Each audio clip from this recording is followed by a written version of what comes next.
Nahmadullahi ta'ala wa nusalli wa nusallimu ala rasulihil karim, amma ba'du. Jamaah yang dimuliakan Allah subhanahu wa ta'ala, musibah terbesar seorang manusia bukanlah ketika dia kelaparan, bukan pula ketika dia ini sakit yang tidak ada habisnya, masalah yang tidak ada akhirnya. Masalah terbesar manusia adalah ketika Israel datang, dosa-dosanya belum diampuni oleh Allah Subhanahu wa ta'ala. Maka sebagian sahabat, kisah-kisah dalam sahabat itu banyak di antara mereka ketika mereka sakit didatangi Nabi, ketika Nabi memberikan kesempatan kepada mereka untuk mendapatkan doa khusus dari yang mulia Nabi Agung Muhammad SAW, maka permintaan mereka itu tidak aneh-aneh. Permintaan mereka rata-rata itu cuma satu. Apa itu permintaan mereka? Cita-cita mereka, mereka punya harapan, cita-cita sebelum mereka meninggalkan alam dunia ini. Mereka punya cita-cita agar dosanya itu diampuni oleh Allah Subhanahu wa ta'ala. Maka hadirin yang dimuliakan Allah Subhanahu wa ta'ala, keberuntungan besar bagi kita semuanya.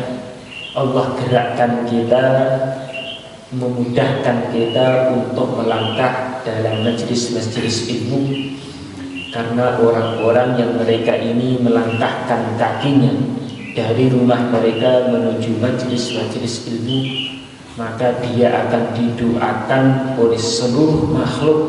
Ikan-ikan yang ada di lautan sana pun berjuta-juta ikan mendoakan ampunan untuk mereka yang duduk di majelis-majelis ilmu agama. Semoga dengan duduk kita dalam mudzakarah ilmu agama ini menjadi asbab dosa-dosa kita diampuni oleh Allah Subhanahu wa ta'ala, sehingga ketika datang waktunya kita sowan kepada Allah sudah bersih dari dosa-dosa. Allah ridho kepada kita, kita meridho kepada Allah ta'ala. Allahumma amin. Jamaah yang dimuliakan Allah Subhanahu wa ta'ala, dikisahkan pernah suatu ketika Sayyidina Hasan, Sayyidina Husain masih kecil. Ketika Nabi SAW meninggal dunia pun umur Sayyidina Hasan Husain belum ada 10 tahun. Mungkin belum ada 7 tahun, mungkin baru 5 tahun, 4 tahun, kurang lebih sekitar itu. Suatu ketika Sayyidina Hasan Husain itu di rumah Nabi menemukan satu butir kurma. Maka oleh Sayyidina Hasan, nama anak kecil, lihat makanan diambil, maka dimasukkan ke dalam mulut. Maka Nabi tahu, langsung Nabi datang, bah. Kalau bahasa dengan jari beliau mengeluarkan kurma yang tadi dimakan. Karena beliau khawatir kurma yang jatuh tadi itu bukan milik Nabi, itu di rumah beliau. Cuman sering para sahabat itu datang ke rumah Nabi menyerahkan kurma sedekah. Sedangkan baginda Nabi dan keluarga beliau, cucu-cucunya sampai sekarang itu memang tidak diperbolehkan makan harta sedekah.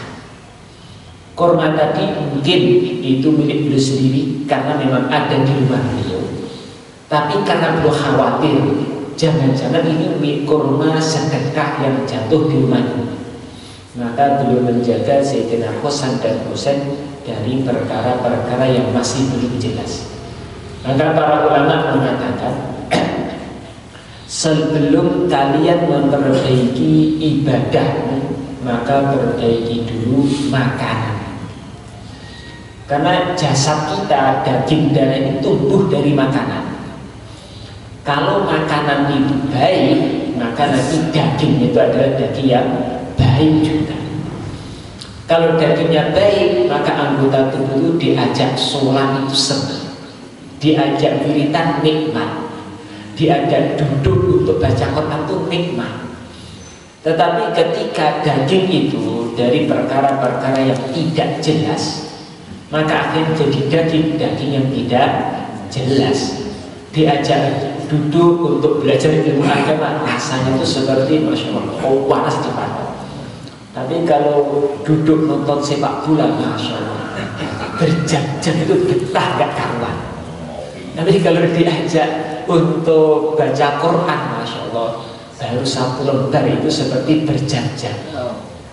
Ini kalau sebagian anak meneliti ini, masalahnya diantaranya adalah urusan makanan. Karena dalam Al-Quran Allah Ta'ala perintahkan kita makan itu halalan thayyiban, yang halal yang baik. Baik itu bagaimana? Kalau orang-orang kesehatan, mereka menganggap makanan baik itu yang makanan kalau dimakan itu sehat. Ada sebagian orang-orang itu nggak jaga makanan sehingga habis makan itu malah perutnya sakit, malah kena stroke, darahnya naik, malah kepalanya pusing. Itu berarti makanannya itu bukan makanan yang thayyib. Tapi kalau menurut orang-orang soleh dulu, makanan halal dan thayyiban itu bagaimana? Bukan sekadar halal, tetapi thayyib, makanan yang baik. Kalau dimakan maka nanti semangat ibadah. Kalau dimakan, habis makan baca Quran itu tambah nikmat. Kalau habis makan nanti malam itu tahajud ringan. Maka sebagian ulama itu kadang meneliti, saya ini biasanya tahajud mudah, tapi hari ini bangun tahajud kok berat sekali, ada apa ini? Oh, jangan-jangan makanannya itu agak lain. Makanan itu agak berbeda. Kan makanannya sama, yang dimakan juga sate. Iya, tapi lihat itu satenya nyembelihnya bagaimana. Itu yang nyate itu sambil nyate itu sambil dengarkan musik atau sambil dengarkan lantunan Quran. Kalau pengalaman orang-orang soleh, itu yang dimasak sama, menunya sama, bumbunya sama, masalahnya cuma yang masak. Satu yang masak itu baca zikir, doa. Yang satu sambil masak mendengarkan musik. Sambil makan yang disetel juga musik. Habis makan semangat mendengarkan musik akhirnya. Tapi kalau yang masak itu sendiri sambil mendengarkan lantunan Quran, sambil berzikir, baca tasbihat dan yang lain, yang makan pun nanti semangat untuk ibadah. Yang makan itu semangat untuk ibadah. Halalan thayyiban. Kemarin kita mudzakarah tentang udhiyah, termasuk daging yang barokah itu adalah daging yang disembelih semata-mata untuk mendekatkan diri kepada Allah. Itulah udhiyah. Ada juga aqiqah, sama itu disembelih sebagai tasyakuran, dikasih karunia anak. Berarti ini kambing yang disembelih untuk menambahkan kedekatan diri kepada Allah, maka juga barokah. Maka insya Allah pagi ini kita melanjutkan tentang tertib penyembelihan yang benar. Maka makanan itu dikatakan halal, zatnya itu sendiri juga harus halal. Zatnya sendiri halal, cara mendapatkannya juga harus dengan cara yang halal. Tidak cukup cara mendapatkan, tapi yang dimakan itu betul-betul halal. Tidak cukup zatnya yang halal, tapi cara mendapatkan sendiri itu juga dengan cara yang halal. Sekedar cerita sedikit, dulu almarhum Syekh Nizar, saya dapat cerita dari adik beliau, keluarga beliau, pernah beli sate di Ponorogo. Setelah makan sate, sebelum naik mobil itu jari dimasukkan kemudian muntah lagi. Ketika ditanya kenapa dimuntahkan, apa haram? Tidak, cuman di hati saya kok ada sesuatu yang mengganjal. Rasanya itu kok nggak enak rasanya, entah nyembelihnya atau bumbunya nggak tahu. Rasanya di hati itu kok nggak enak sama sekali. Dimuntahkan lagi. Itu orang-orang soleh sampai tingkatan seperti ini. Dan dulu sempat ada kabar-kabar zaman dulu sebagian bumbu masak itu ada lemak-lemak babinya. Kawan-kawan yang mereka itu memang biasa menjaga pola makan, nggak sembarangan dia makan, itu merasakan saya ini kok hari ini agak aneh. Biasanya kalau doa sedikit mudah meneteskan air mata, doa panjang itu semangat, tapi hari ini kok doa itu rasanya lemes, berjam-jam wiridan kok nggak meneteskan air mata, ada apa? Ternyata masalahnya cuma ada bumbu-bumbu yang subhat yang masih diragukan kehalalannya. Tapi saya ini sudah biasa makan di mana-mana kok rasanya sama saja. Berarti menunjukkan karena perutnya itu sudah amburadul sehingga nggak bisa merasakan dalam hati. Allah. Insyaallah kita lanjutkan mudah-mudahan rahmat kita ini tentang cara penyembelihan yang benar, sehingga apa yang dimakan itu betul-betul halal. Agama Islam itu bukan hanya ibadah. Agama Islam itu rangkaian ibadah, muamalah, muasyarah dan akhlak. Muamalah, cara berbisnis, cara mencari uang, cara mengelola makanan. Ketika itu kita lakukan dengan tertib syariat, maka nanti itu bukanlah dunia. Kelihatannya itu mengumpulkan harta, tetapi ketika dia kerjakan niatnya benar, caranya benar, itu nanti bukan dunia, tapi dihitung sebagai agama, suatu hal yang mendekatkan diri seseorang kepada Allah Ta'ala. Dalam suatu riwayat dijelaskan ada suatu dosa yang tidak Allah Ta'ala ampuni, yang akan Allah Ta'ala ampuni dengan susah payah mencari rizki yang halal. Mencari rizki yang halal itu juga suatu perintah dalam agama. Ketika dikerjakan maka dihitung sebagai agama, sehingga mendekatkan diri seseorang kepada Allah. Kelihatannya makanan, kelihatannya menyembelih, tetapi ketika kita menyembelih, kita dalam hati kita itu mengatakan ini perintah Allah dalam menyembelih itu bagaimana, tertib agama dalam menyembelih bagaimana, maka nanti kelihatannya menyembelih, tetapi nanti dianggap sebagai amal agama, mendekatkan diri seseorang kepada Allah. Bismillahirrahmanirrahim. Al-hayawan, binatang yang akan disembelih itu ada karena al-maqduri alaih, yang binatang itu kita kuasai, mudah dipegang untuk disembelih. Memang sapinya sudah ditali, tinggal nikat, dirobohkan, kemudian disembelih. Ayamnya sudah dikurung, tinggal dipegang, kaki sayapnya disembelih. Kambingnya sudah dikandang, diikat, tinggal bawa keluar, pegang kakinya, dirobohkan, disembelih. Ini namanya al-maqduri alaih, binatang yang dikuasai. Kemudian yang kedua, ghairul maqduri alaih, binatang yang tidak dikuasai. Pergi ke daerah gunung sana, bawa panah, berburu kijang, kijangnya liar. Ini namanya al-maqduri alaih. Untuk nyembelih kesulitan, perlu pakai senapan, pakai panah dan yang lain untuk menangkapnya. Namanya ghairul maqduri alaih, yang di luar kekuasaan dia, kemampuan dia.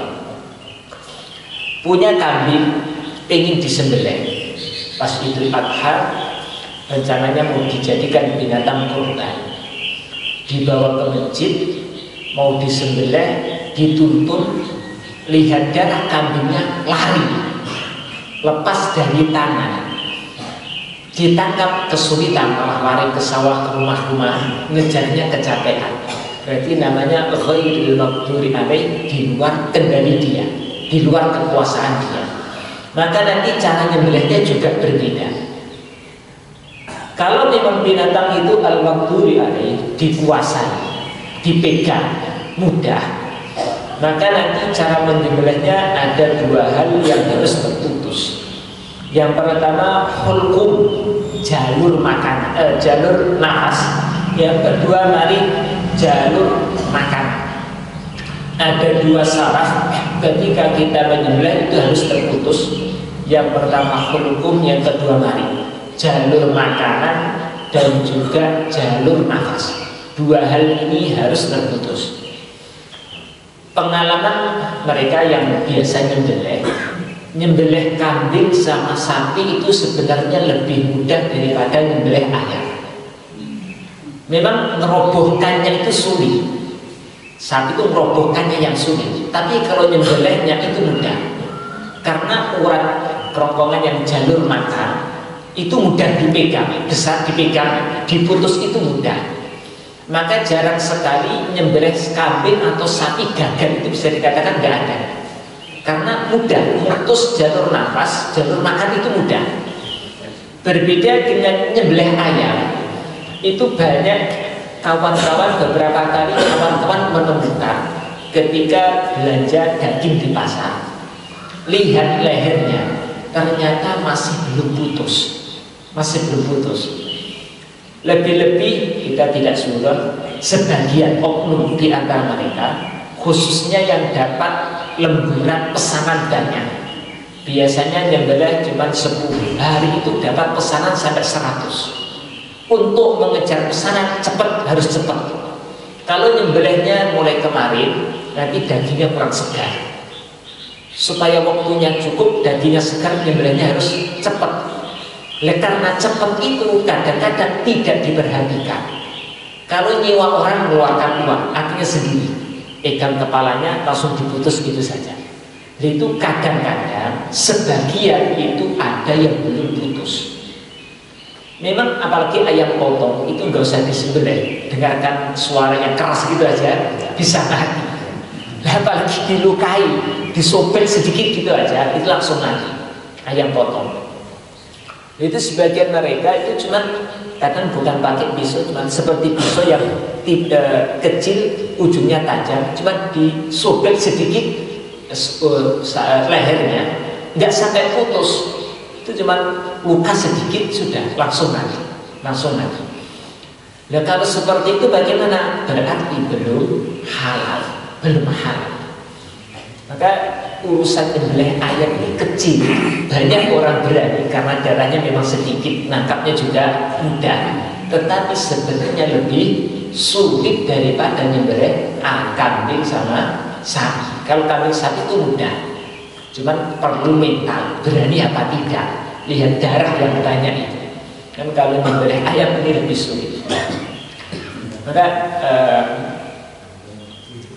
kata kawan-kawan yang biasa nyembelih, terutama ayam kampung, lebih-lebih ayam jago, itu agak berbeda dengan ayam umumnya, lebih-lebih jago. Secara umum ayam kampung itu agak beda. Memang yang urat jalur makanan dengan lidah itu gandeng. Di sini lidah, langsung di bawahnya menyatu urat yang tempat jalurnya makanan yang harus diputus itu. Itu kadang-kadang sering ditemukan, khususnya ayam jago yang kampung itu, ketika sudah dipegang, itu pas pisau mau diayunkan, tiba-tiba lidahnya yang masuk, sehingga yang putus itu bukan urat jalur makanan, tapi pangkal leher. Pangkal lehernya yang putus. Seharusnya yang diputus sebelah sini. Andaikan di sini lidahnya, di sini yang harus diputus. Ketika pisau di sini mau diayunkan, tiba-tiba lidahnya masuk, sehingga yang putus itu seharusnya sebelah sini, justru malah pangkal leher. Akhirnya tidak putus. Yang putus pangkal lehernya, bukan jalur makannya. Bagaimana seperti ini? Secara pandangan fikih ya belum halal, tidak halal. Yang perlu diperhatikan dua hal, jalur nafas sama jalur makan. Dan kata mereka yang biasanya nyembelih itu, kalau khususnya ayam, lebih ayam kampung, itu ada cara sendiri untuk megang uratnya itu. Kalau sudah ketemu dipegang kuat nggak akan lepas. Andaikan di sini mana? Di sini lehernya, maka kata mereka dipegang jari jempol sama telunjuk dari belakang, dipelirit pelan-pelan, langsung ketemu jalur makan sama jalur nafas. dipegang jangan lepas, kemudian langsung pisau diayunkan, dipegang, diayunkan, insya Allah langsung putus seketika. Yang penting pisaunya tajam. Kalau misalnya putus ya nggak putus, begini langsung putus. Dua urat yang harus putus, jalur makan sama jalur nafas, disempurnakan. Di sisi kanan dan kiri sebelah sini ada urat kecil yang itu jalur urat nadi. Kalau itu putus, darah itu akan mengalir lebih deras, sehingga binatangnya tadi cepat mati. Kalau nggak putus halal sebenarnya. Yang penting dua hal tadi putus. Hanya saja nanti proses matinya itu agak lama. Akhirnya binatangnya itu sakaratul mautnya, kejadian-kejadiannya itu lama. Ini secara akhlak kurang baik dengan binatang tersebut. Kemudian yang kedua itu tadi yang harus diputus. Yang kedua mengenai alat untuk menyembelih. Alat untuk menyembelih harus menggunakan benda yang tajam. Tidak harus pisau, yang penting tajam. Bambu, kulit bambu ditipisi itu lumayan tajam, kena tangan juga bisa luka. Itu juga bisa digunakan untuk menyembelih. Atau pecahan kaca itu kan yang pas pojoknya kena kakian juga bisa luka. Itu juga bisa digunakan untuk menyembelih. Tidak harus pisau sebenarnya, yang penting benda itu asli tajam. Bukan tumpul kemudian memutus karena ditekan kuat. Ada benda ini nggak tajam, tetapi karena kuat dorongan dari yang menyembelih akhirnya putus. Kalau seperti itu belum halal. Yang halal itu kalau memang asli tajam, ini memang asli bisa melukai. Walaupun tidak terlalu ditekan, itu sudah bisa melukai. Ini yang namanya tajam. Tapi kalau ditaruh dikenakan tangan nggak melukai, tapi ketika diayunkan lebih baru bisa melukai, bisa memutus. Ini aslinya adalah tumpul, bukan tajam. Maka nanti tidak sah untuk digunakan sebagai alat menyembelih.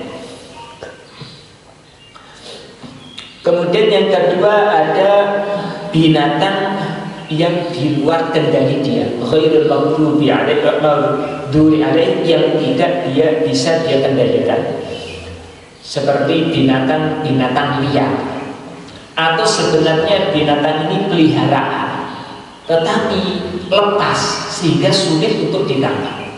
Pengen acara selamatan nyembelih ayam, sudah dikurung, dan ternyata sama anaknya masih kecil, malah dilepas, ditangkap sulit.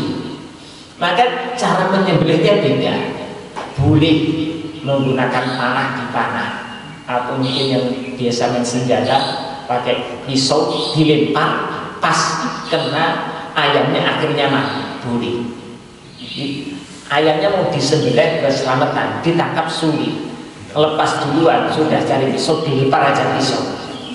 Tidak harus pas lehernya, kena sayapnya nggak masalah, kena badannya nggak masalah, langsung kena pas kakinya, pahanya nggak ada masalah, langsung nancep di badannya, mati, halal. Hanya saja kalau nanti pas setelah kena itu tidak langsung mati, maka harus disembelih, Kalau berburu binatang kijang atau mungkin ayam hutan, pergi ke hutan sana berburu, boleh, halal. Cara nyembelihnya tidaklah harus dengan memotong leher. Berbeda dengan yang tadi. Kalau tadi memang jalur nafas, jalur makan itu harus putus. Tapi kalau itu binatang liar atau sebenarnya jinak, kebetulan lari, lepas. Melihara sapi, biasanya sapi kambing itu kalau nggak pernah dikeluarkan, di kandang saja. Sekali keluar biasanya berot-berot. Takut ketemu kami itu takut. Sebagian kemarin cerita-cerita dari kawan-kawan yang menyembelih itu kan ada yang unik-unik. Sapinya dibawa masuk ke tempat penyembelihan, lihat darah, sapinya lari, berot, lepas. Nah kalau seperti itu bagaimana? Sebenarnya nyembelihnya tidak harus pas lehernya. Yang penting dilukai yang bisa mematikan. Kalau nanti setelah dilukai langsung mati, halal, tidak perlu disembelih lagi. Tapi dilukai kemudian kena kakinya, nggak bisa jalan, baru disembelih, maka hukumnya halal. Hukumnya halal. Melukainya itulah cara menyembelihnya. Yang penting menggunakan benda yang tajam, bukan menggunakan benda yang tumpul.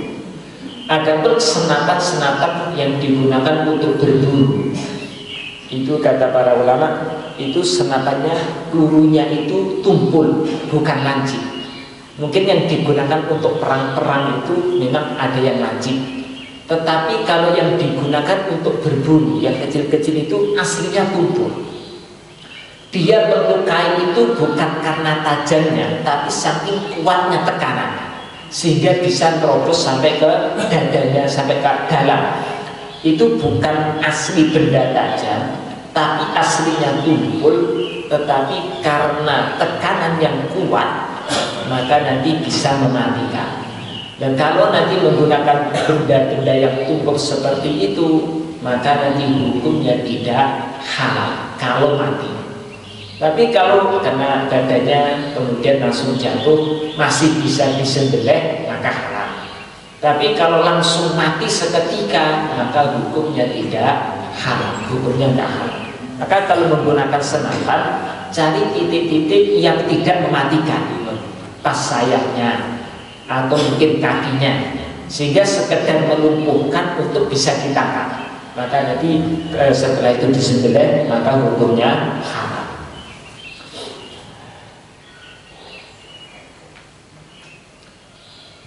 Adapun sering kejadian ayam dipelihara lepas, akhirnya di jalan raya ditabrak motor atau ditabrak mobil. Itu bagaimana? Sering dari sebagian masyarakat ketika ayamnya ditabrak langsung lari cepat, kemudian disembelih. Maka di fikih itu ada istilah ghairil marid. Binatang yang akan disembelih itu ada kalanya dalam keadaan sakit, ada kalanya yang memang aslinya tidak sakit. Kalau binatang itu aslinya sehat, maka nanti ketika akan disembelih dihukumi halal, syaratnya itu belum sakaratul maut, belum kejat-kejat, nyawanya itu belum dicabut, masih sehat, nyawanya itu masih ada.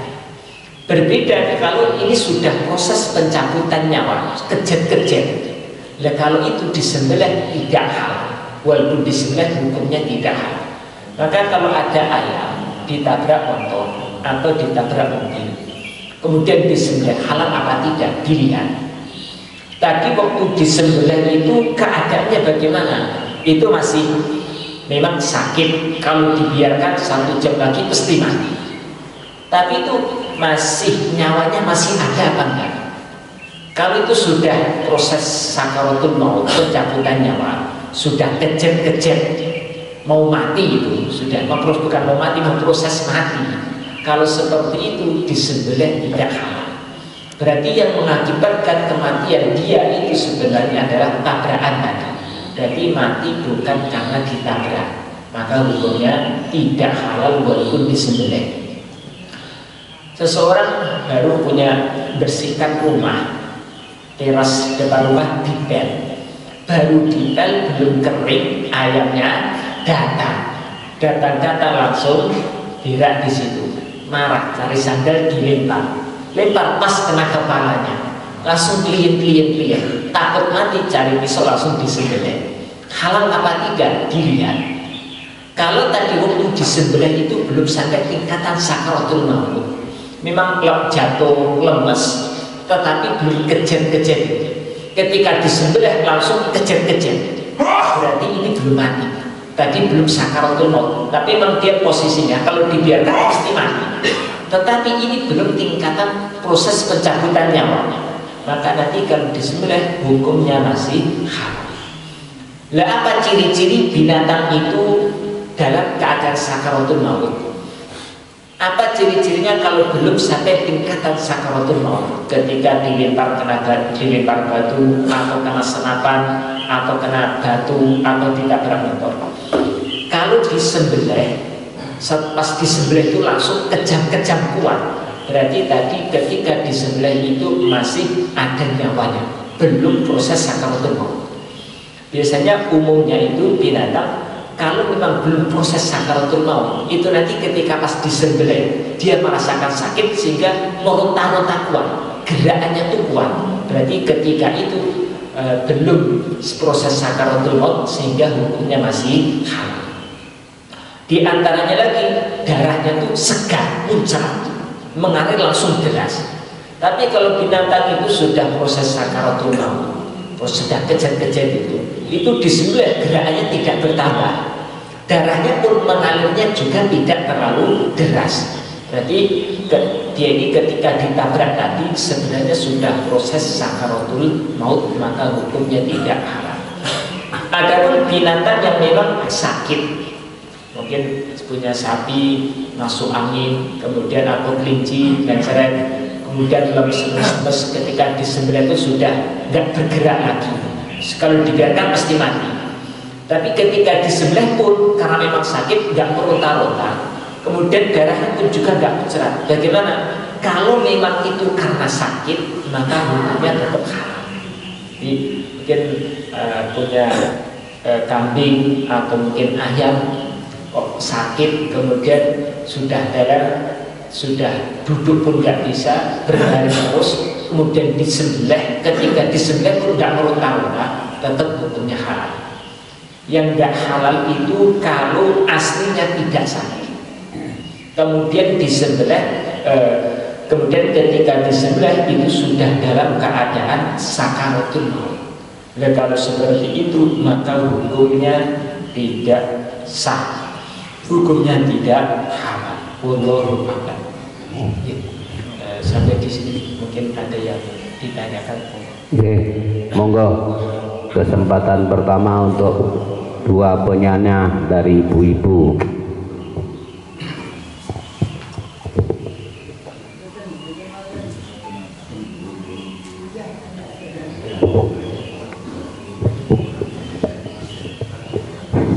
Assalamualaikum warahmatullahi wabarakatuh. Nanya saya ini tentang kios itu akan ada orang yang nitip barang, tolong Bu nitip barang jualkan, tapi sampai sekarang itu barangnya itu nggak laku dan orangnya nggak datang-datang. Ya kalau barang yang dimakan yang nggak itu barang bangsa nggak bisa dimakan. Misalnya bangsa riso, bangsa sabun itu sampai sekarang tuh udah berapa tahun yang lalu nggak datang-datang. Itu gimana sih? Begitu. Dan dua, uang tentang uang tuh, tiap kelipatan uang tuh biasanya pas 1 juta gitu ya. Ya dilihat itu kok pasti kilong 100, kadang kilong 50. Itu mohon solusinya saya. Begitu ya. Terima kasih. Assalamualaikum warahmatullahi wabarakatuh. Yang kedua dulu, yang kedua suaranya praktik. Yang kedua, yang pertama tadi ada orang nitip barang di toko, isu dan yang mereka sudah bertahun-tahun nggak laku juga tidak diambil. Kalau yang kedua,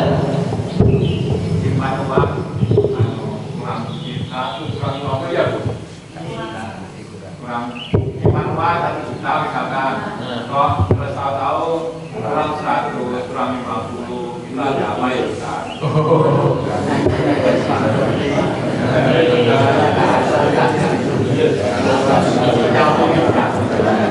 yang pertama, kalau ada orang nitip barang di toko kita berupa tisu, minyak wangi dan yang lain, setiap orang yang datang barangnya masih utuh. Lama-lama yang punya barang malah nggak datang. Bagaimana seperti itu? Diapakan barangnya? Statusnya seperti malu doib, barang yang jatuh yang tersia-siakan. Kalau pemiliknya bisa dihubungi, langsung dihubungi saja. Kalau selama pemiliknya itu masih bisa dicari, pemiliknya dihubungi, diperjelas ini bagaimana kelanjutan barangnya. Sudah 1 tahun, 2 tahun masih belum laku. Diperjelas, ngomong langsung dengan orangnya kalau orangnya diketahui. Dan kalau orangnya nggak diketahui bagaimana? Bolehkah kita pakai sendiri karena tisunya sudah 1 tahun nggak laku, atau sudah kita ambil saja, taruh ruang tamu dipakai sendiri? Boleh apa tidak? Ketika orangnya sudah nggak bisa dicari dan kemungkinan orangnya juga nggak nyari lagi dan yang lain. Tertib barang hilang. Ketika seseorang menemukan barang hilang, tertib pertama harus mengumumkan. Maka tadi ketika orang yang tidak datang dicari, ada yang kenal orang ini nggak yang biasanya antar tisu itu. Kalau ketemu orangnya selesai masalah. Tapi setelah diumumkan sekian lama nggak ada kabar sama sekali, dicari info nggak ada sama sekali. Maka yang kedua boleh disimpan terus sampai kiamat. Boleh juga niat tamaluk. Tamaluk itu niat memiliki. Dalam hati, ya Allah, bismillah, ini barang saya miliki, saya jadikan sebagai milik saya. Sewaktu-waktu pemiliknya datang, saya siap tanggung jawab. Boleh seperti itu. Atau mungkin ketika barang itu sekiranya pemilik sudah tidak ada lagi keinginan untuk mengambil. Secara uruf kebiasaan masyarakat, kalau orang itu naruh barang umpamanya tisu, kemudian tinggal 1, berbulan-bulan tidak diambil, itu memang biasanya pemilik sudah mengikhlaskan. Ya berarti ya jelas, maka nanti boleh untuk dipakai. Tapi tetap kalau ternyata 2 tahun kemudian pemiliknya datang lagi, ya tetap harus dikembalikan. Dan tadi boleh dimiliki, boleh dimanfaatkan setelah nyari informasi. Setelah yang nggak jelas, maka nanti boleh dimanfaatkan. Tetapi sebelum memanfaatkan, maka dalam hati setidaknya, kalau mampu ngomong secara lisan, ngomong dengan kawannya atau keluarganya, nah ini dulu tisu disimpan karena yang punya nggak datang-datang sudah 2 tahun 3 tahun, ini akadnya saya jadikan sebagai milik saya. Nanti kalau sewaktu-waktu orangnya datang, saya siap ganti. Kalau saya meninggal dunia, orangnya datang, kamu ketemu ya kamu ganti. Maka berarti setelah ada lafaz seperti itu, kata-kata seperti itu, atau paling tidak dalam hati, maka nanti halal untuk dimanfaatkan.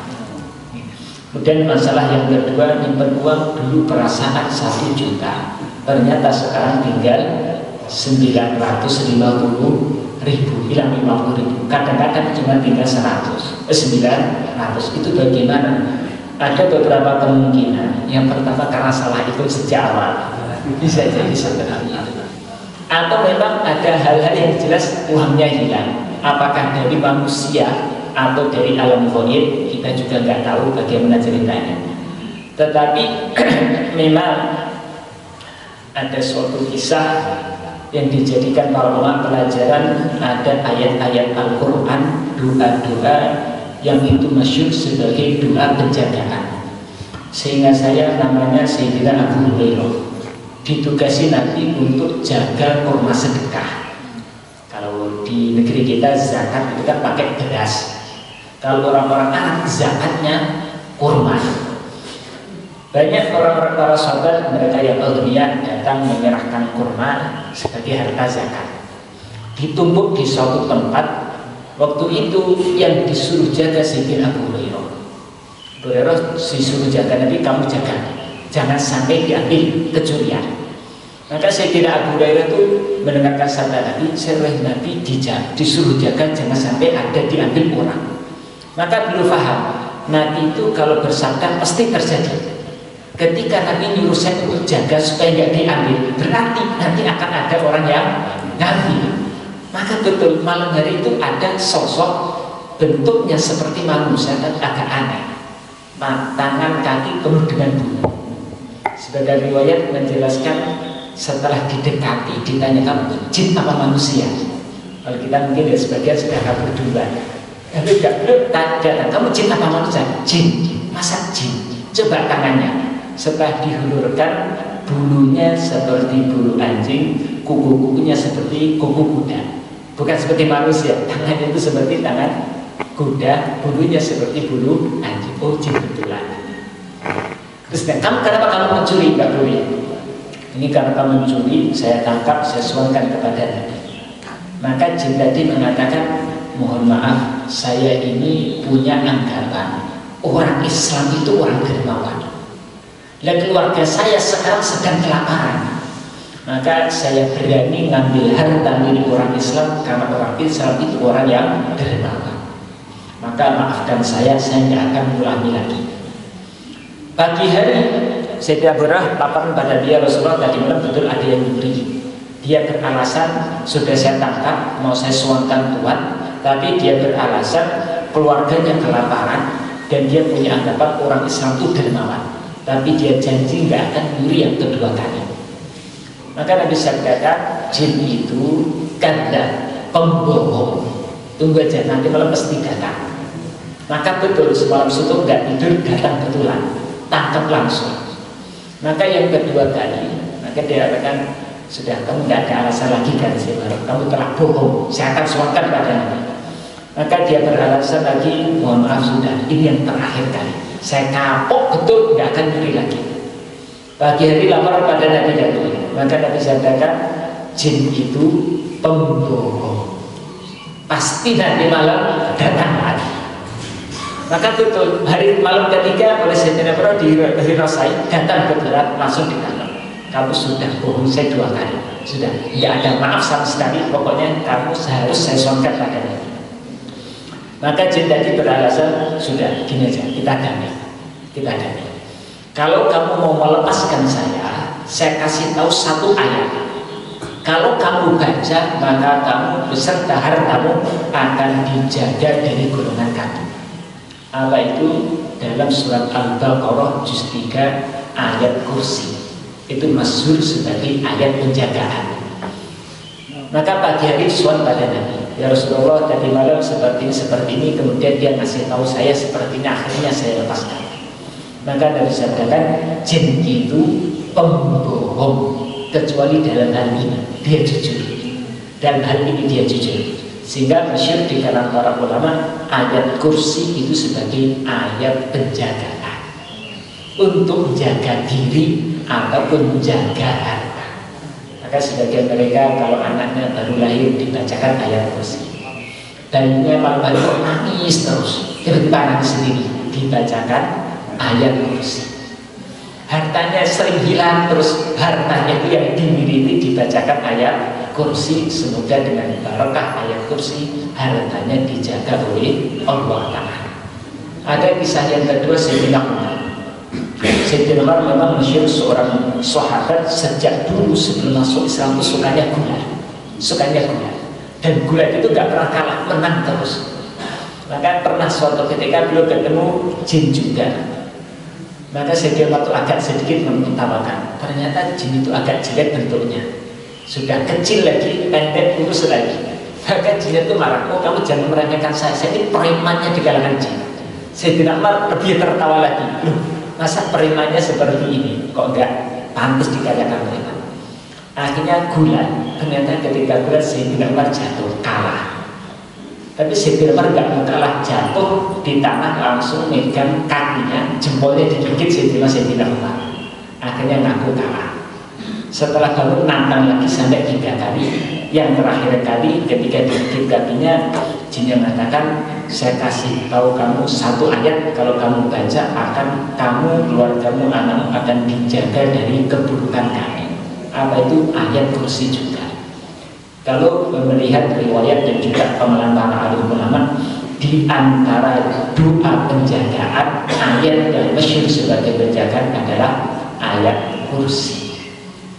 Maka dianjurkan dibaca setiap habis sholat. Kalau dibaca habis sholat, maka dia akan dijaga sampai sholat berikutnya. Sayyidina Ali radhiyallahu anhu mengatakan, saya heran kalau ada orang tidur tidak baca ayat kursi.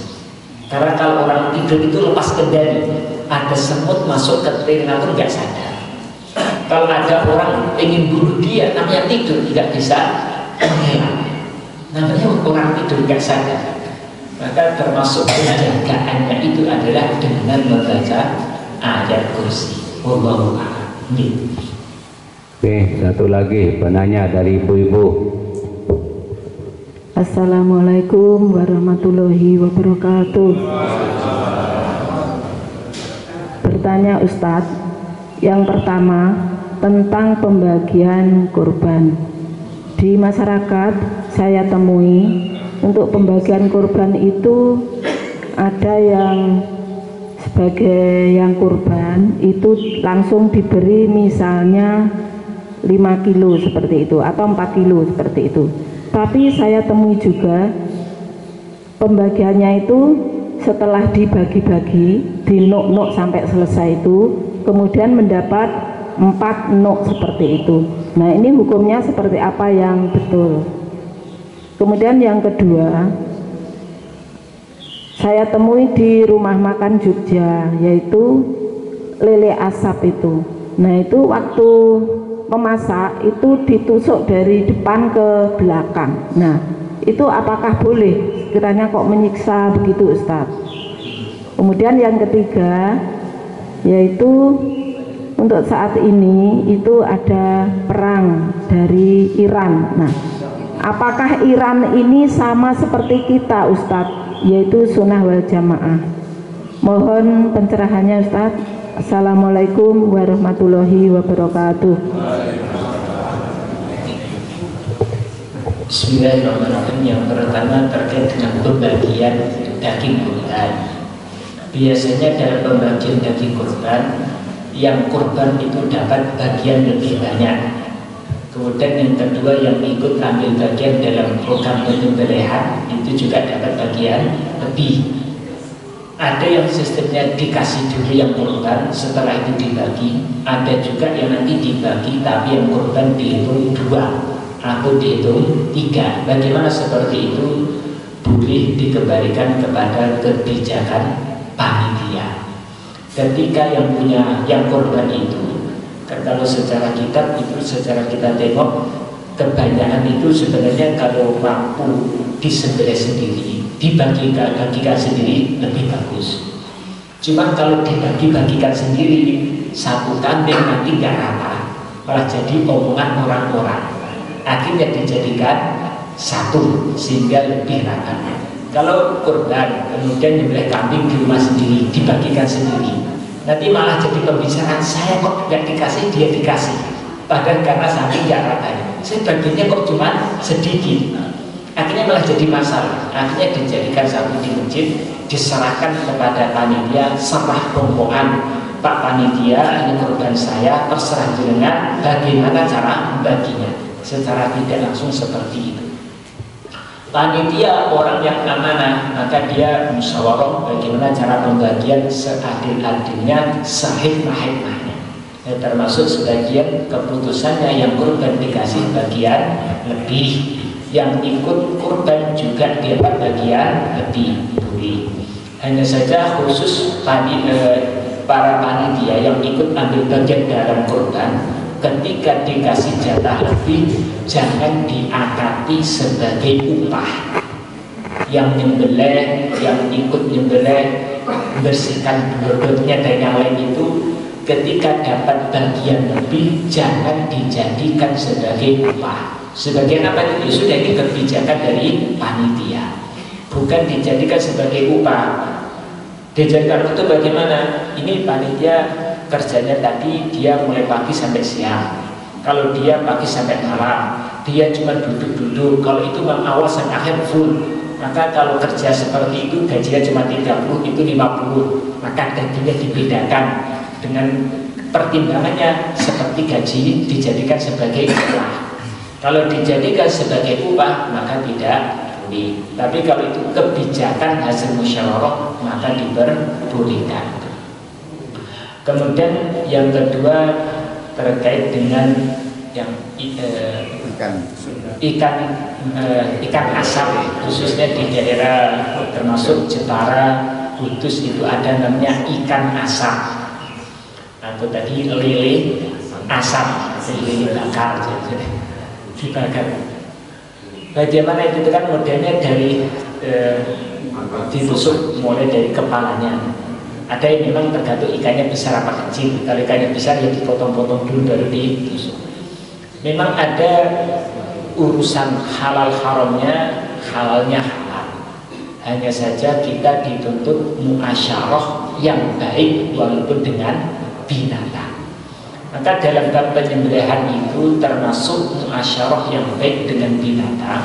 Yang akan disembelih itu jangan suruh nonton kawannya disembelih. Kambingnya banyak, sapinya banyak. Kemudian disembelih di depan kambing-kambing yang ada, sehingga kambingnya itu lihat betul bagaimana kawannya disembelih. Ini termasuk akhlak yang tidak baik dengan binatang. Bagaimana? Ya tempat menyembelih sendiri, tempat mengumpulkan binatang sendiri, sehingga mereka nggak lihat. Kasihan kalau kawan dia melihat kawannya disembelih itu sudah ketakutan duluan. Sebagian binatang itu berok itu gara-gara lihat kawannya disembelih, lihat kepala kawannya di depan mata dia, ketakutan duluan sebelum disembelih. Ini ya, gimana seperti itu, halal nggak disembelihnya? Ya halal saja, tetapi ini etika yang kurang bagus dengan binatang. Begitu juga dengan ikan. Sebagian sebenarnya ikan itu halal walaupun nggak disembelih. Termasuk makan favorit di Makassar itu ikan-ikan kecil itu nggak digoreng dulu, nggak dimatikan, langsung ikan dimasukkan bumbu dimakan mentah-mentah. Kadang-kadang sebagian di Thailand di sana itu dari laut itu dapat dikeluarkan masih hidup, langsung dimasukkan bumbu digigit langsung seperti itu. Itu kan ya secara etika mungkin ya kurang baik lah, kurang baik. Maka kalau etika yang bagus ya dimatikan dulu baru dimasukkan ke minyak goreng. Ikan kecil masih hidup, loncat-loncat, baru dari air langsung dimasukkan ke tempat penggorengan. Ya Masya Allah, ini penyiksaan. Bagaimana secara masyarakat itu etika yang tidak baik dengan binatang. Tapi kalau sudah mati, kalau lele sudah dibelah dulu, dikeluarkan kotorannya, maka sudah mati. Ditusuk dengan lewat kepala nggak ada masalah karena memang sudah mati.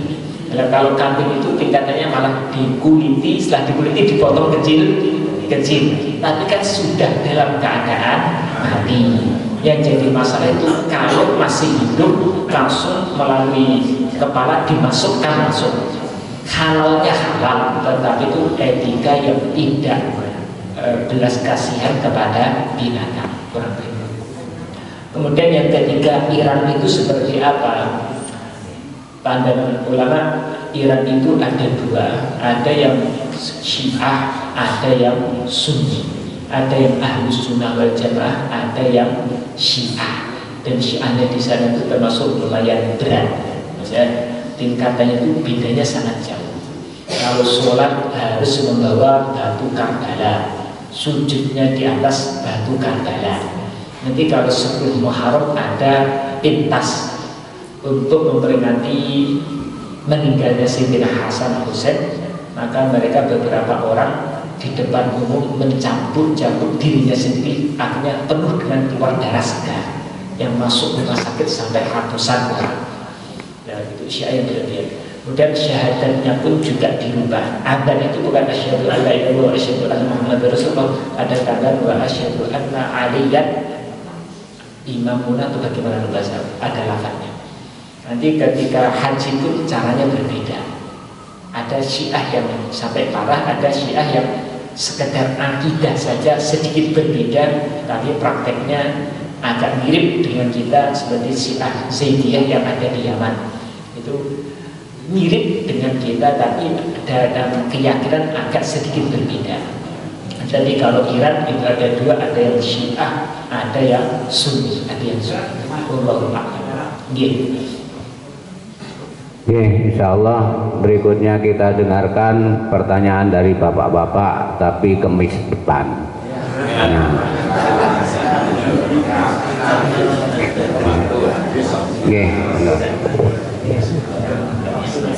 Kalau ini sudah berjalan. Semoga majlis kita yang sebentar ini diberkahi oleh Allah Subhanahu wa Ta'ala, menjadi asbab dosa-dosa kita diampuni oleh Allah Subhanahu wa Ta'ala. Subhanallah bihamdihi, subhanallah wa bihamdika, asyhadu an la ilaha illa anta, astaghfiruka wa atubu ilaik. Wassalamualaikum warahmatullahi wabarakatuh. Waalaikumsalam warahmatullahi wabarakatuh.